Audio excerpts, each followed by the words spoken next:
Assalamu alaikum warahmatullah musidɓe tedduɓe on calminama e kuuɓal ñaganama Allah moƴƴere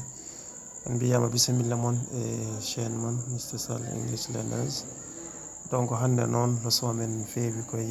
yimɓe no potirɗa innirde yimɓe so tawi won certain jikkuji jogui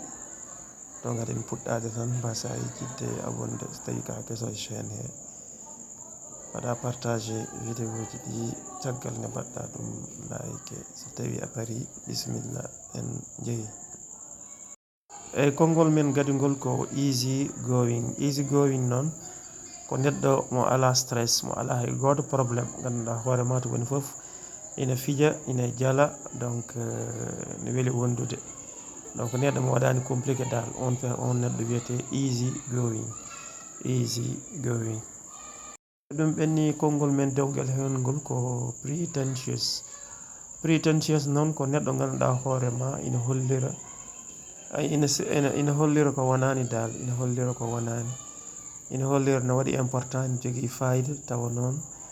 e gonga tawa ala hollirde jikkuma ala dal e kollira par exemple aɗa jogui jawdi tawa ala e on woni pretentious. eyyi konngol men dewgol hen ko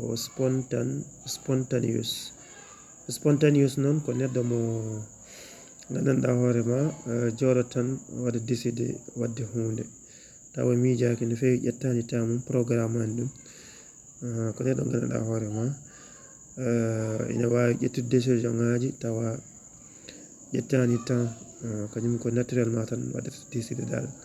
miijotako ko heewi voilà on woni spontaneous person. so ɗum ɓenni konngol men dewgel hen ngol ko cheerful noon ko neɗɗo gandanɗa hoorema to jiiɗama foof tawa mo welti to jiiɗama foof tawa mo fija mo jala cheerful person neɗɗo kewɗo jaleɗe e fijirde on woni cheerful person. donc ɗum so ɓenni konngol men dewgel ngol ko restless noon so wiyama ko neɗɗo gandanɗa hoorema kala ko wi ma heeb par force te miijota ko heddiɓeɓe donc miijota ko yimɓe heddiɓe ɓe kañum ko hoore mum tan on woni restless person.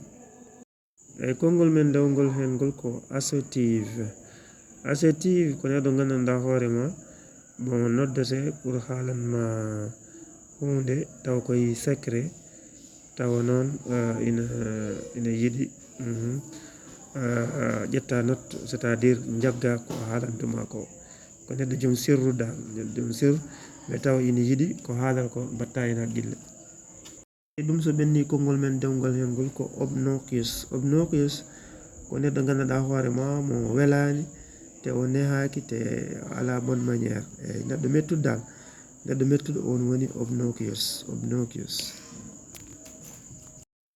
eyyi musidɓe tedduɓe hande wonno leçon men so tawi won ko on pamani hen oɗon mbawi addude commentaire so tawi kadi leçon ne weeli on mbaɗon partage caggal nde mbaɗɗon abonné chaine he ɗo ko anglais janggete ɗo pour yimɓe hewɓe mbawa tinde chaine o kadi ha mbawa hen janggude e hutorade e naftorade. eyyi kay moƴƴere Allah e moon on dokkama rendez-vous lawol gongol inchallah so weeli Allah.